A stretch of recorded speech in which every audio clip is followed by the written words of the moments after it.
Hello बच्चे, कैसे हो। आज हम लोग लेसन 3 पढ़ने जा रहे हैं और उसका सूत्र पढ़ेंगे। इसी से हमारे बोर्ड एग्जाम, चाहे वह क्लास 10th का सीबीएसई हो या बिहार बोर्ड हो या अदर कोई भी बोर्ड हो, इससे ना हमें 3 से 4 क्वेश्चन ज़रूर ही मिलता है। ओनली फॉर्मूलाज हम याद करते हैं तो हमारा यह सवाल आराम से हम 3 से 4 ऑब्जेक्टिव, इससे भी ज़्यादा पूछ सकता है। और सब्जेक्टिव क्वेश्चन तो पूछा ही जाता है, लेकिन ऑब्जेक्टिव 3 से 4 हमें डेफिनेट है पूछा जाता है। चले चले आइए। तो हमारा यह जो पॉलिनोमियल है 2 चर वाला, 2 वेरिएबल्स वाला इक्वेशन, पहला जो है a1x plus b1y plus c1 बराबर 0, यह एक इक्वेशन है। दूसरा हमारा समीकरण है a2x plus b2y plus c2 बराबर 0।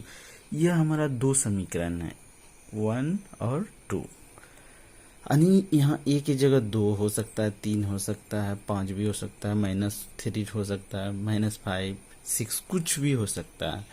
लेकिन चर इसमें x और y होगा, इसलिए इसे 2 चर समीकरण कहते हैं, है ना। x y है ना, तो 2 वेरिएबल्स इक्वेशन कहते हैं ना। अब इसमें सूत्र हम डायरेक्ट आ जाते हैं। इसमें क्या होता है कि यदि हमारा a1 बटे a2 और बराबर नहीं है, नॉट इक्वल टू b1/b2, इस शर्त को हम लोग क्या कहते हैं, यहाँ लिखे हुए हैं a1/a2 नॉट इक्वल टू, यानी बराबर नहीं है b1/b2 को। तो इस शर्त को हम लोग क्या कहते हैं, इसे कहते हैं अद्वितीय हल, यूनिक सॉल्यूशन। केवल एक हल, केवल एक हल, one and only one solution, और अविरोधी भी बोलते हैं, है ना। यानी इस समीकरण में यदि हमारा कंडीशन a1/a2 आए बराबर b1/b2 आए, तो इसमें हम 3 नाम से जानते हैं, पेपर में आ सकता है। अद्वितीय हल, केवल एक हल और अविरोधी। वन सॉल्यूशन भी एक बार पूछा गया है ना। केवल एक हल भी कुछ भी पूछ सकता है, इसको याद रखना। अद्वितीय मतलब यूनिक हल आएगा, अविरोधी आएगा। पेपर में यह पूछा जाता है कि इसका ग्राफ कैसा आएगा, तो ग्राफ आएगा प्रतिच्छेदी, मतलब एक लाइन को दूसरे लाइन क्रॉस करेगा। प्रतिच्छेदी मतलब एक लाइन दूसरे लाइन को क्या करता है, काटता है, तो उससे ही हम प्रतिच्छेदी बोल देते हैं, है ना। ग्राफ भी पूछा जाता है कि ग्राफ इसमें क्या आएगा, इस समीकरण का प्रतिच्छेदी आएगा। तो फिर से इसको याद कर लीजिए कि यदि a1/a2 not equal to b1/b2, तो हमारा यूनिक सॉल्यूशन होगा, अद्वितीय हल होगा, केवल एक हल होगा और अविरोधी होगा। इस कंडीशन को कहेंगे। और इस कंडीशन में ग्राफ हमारा क्या आएगा, प्रतिच्छेदी, जो एक दूसरे को क्रॉस करते हो। अब हम दूसरा समीकरण देखते हैं। यदि a1/a2 मतलब दूसरा कंडीशन, समीकरण नहीं, बराबर b1/b2 not equal to c1/c2 आ जाए, ठीक है। अभी हम लोग इसको जब तक एप्लीकेशन नहीं करेंगे तब तक यह हमें सूत्र के रूप में याद करना है ना। जब एप्लीकेशन करेंगे, अभी सवाल बनाएंगे, तब हमें समझ पूरे आ जाएगा। a1/a2 कहाँ से a1/a2 आया, यही समीकरण से b1/b2, और c1/c2 के इक्वल नहीं है, यानी पहला इक्वल होना चाहिए, दूसरा और तीसरा इक्वल नहीं होना चाहिए। तो इसको इसको कोई हल नहीं बोल सकते हैं, नो सॉल्यूशन। क्या बोलेंगे, नो सॉल्यूशन। और असंगत, और कैसा है गया, संगत नहीं, असंगत है। और इसमें जो ग्राफ देखेंगे, ग्राफ समांतर आता है। ग्राफ क्या आता है, समांतर। समांतर जानते हैं, जब 2 लाइन एक सीधे हो और उसके बीच की दूरी इक्वल हो, यानी ग्राफ हमेशा समांतर आएगा, 2 रेखा सीधे सीधे गुजर जाएगा, समांतर इसी को कहते हैं। तो कंडीशन हमारा क्या है, a1/a2 बराबर b1/b2 not equal to c1/c2 में कोई हल नहीं आएगा, नो सॉल्यूशन। ग्राफ असंगत आएगा, और इसमें ग्राफ पूछा जाएगा तो क्या आएगा, समांतर आएगा। समांतर मतलब एक लाइन दूसरे लाइन को कभी नहीं काट सकता, इक्वल दिशा में दोनों लाइन बढ़ते जाएगा, है ना। समांतर छोटा बड़ा हो सकता है, बट उसके बीच की डिस्टेंस इक्वल होगा, वो हमेशा सीधी रहेगी। इसे इंग्लिश में हम पैरेलल बोलते हैं, पैरेलल लाइन, है ना। इसको जो ग्राफ पहले में देखा था, है ना, तो इसको हम लोग बोलते हैं इंटरसेक्ट करता है या क्रॉस करता है, ठीक है। शर्त हमारा तीसरा कि A1/A2 बराबर B1/B2 अब बराबर है C1/C2, मतलब तीनों मान बराबर। जैसे मान लो कि इसका वैल्यू 1/2 है, इसका भी 1/2 है, इसका भी 1/2 है, यह भी 3/5, 3/5, 3/5, तो इसको बोलेंगे अनेक हल। अपरिमित रूप से अनेक हल मतलब मैनी सॉल्यूशन, है ना। Many solution, indefinite infinite solution, है ना। तो इसे अपरिमित रूप से अनेक सॉल्यूशन बोलेंगे। और यह संगत भी बोल सकते हैं इसको, क्योंकि तीनों आपस में बराबर हैं, संगत भी बोलेंगे। और ग्राफ क्या आएगा कि जब एक लाइन ग्राफ का खींचा जाएगा, फिर दूसरा लाइन उसी पर आएगा, नहीं ओवरलैपिंग। ओवरलैपिंग को बोलते हैं संपाती। ओवरलैपिंग को क्या बोलते हैं हम लोग, संपाती। एक लाइन पर दूसरा लाइन जब गुजरता है तो संपाती।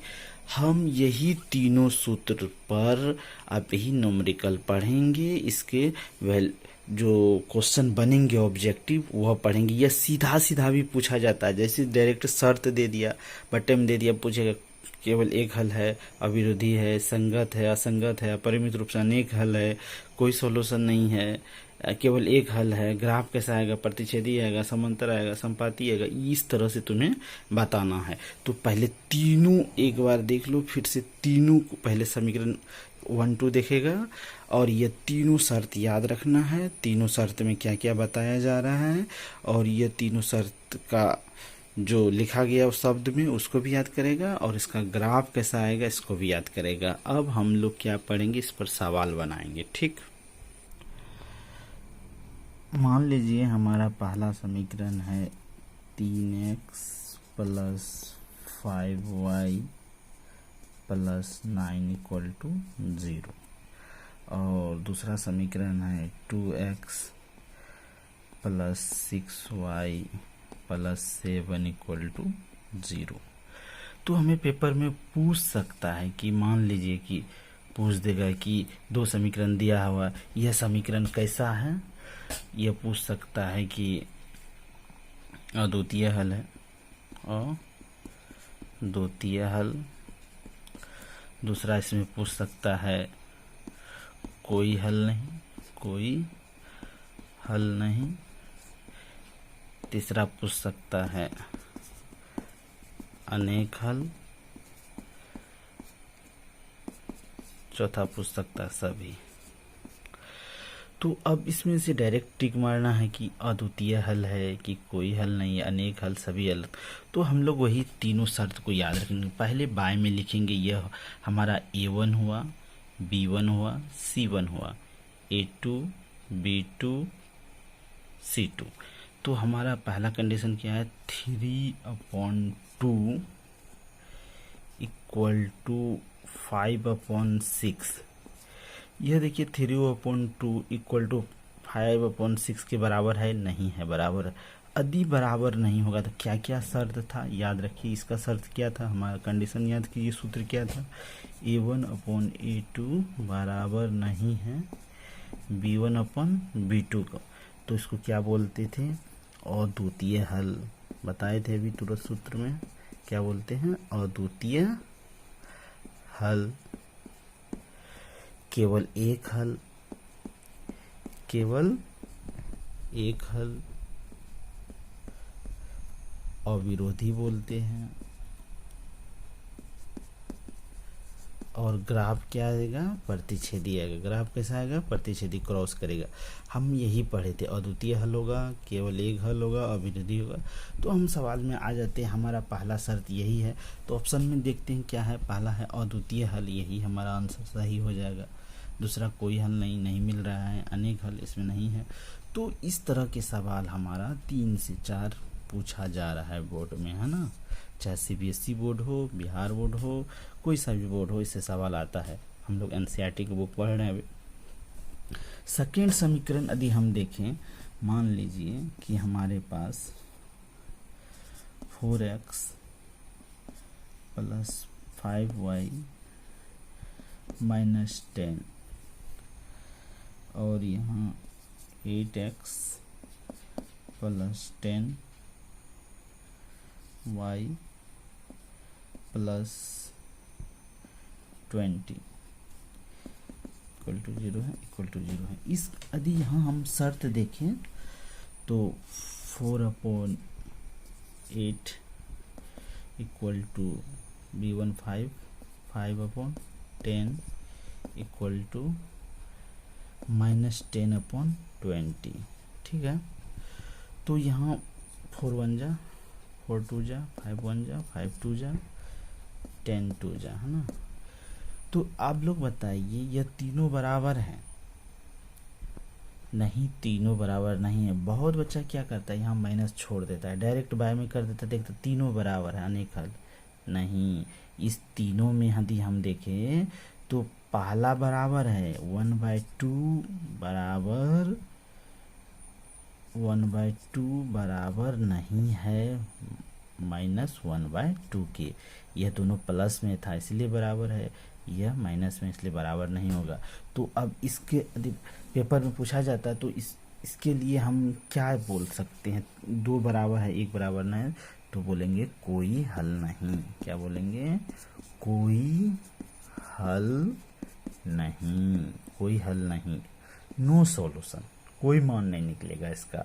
और ग्राफ क्या बताए थे? समांतर। ग्राफ इसका क्या आएगा? समांतर। यह भी ऑब्जेक्टिव पूछा जाता है कि इसमें ग्राफ कैसा आएगा, तो समांतर आएगा। और यह असंगत भी होगा। क्या होगा? असंगत भी होगा। असंगत होगा, कोई हल नहीं, और ग्राफ क्या आएगा? समांतर आएगा। कंडीशन अब इसमें क्यों ऐसा शर्त आया? क्योंकि पहला दूसरा बराबर है, तीसरा बराबर नहीं है। तो अभी हम लोग पढ़े थे ऐसे कंडीशन को, जैसे कि A1/A2 बराबर है B1/B2 बराबर नहीं है C1/C2। यही शर्त पढ़े थे। दूसरा सूत्र याद कीजिए, बार बार पढ़िए और इसको याद कीजिए। बोर्ड एग्जाम में नहीं तो ऑब्जेक्टिव क्वेश्चन नहीं होगा, गलत हो जाएगा।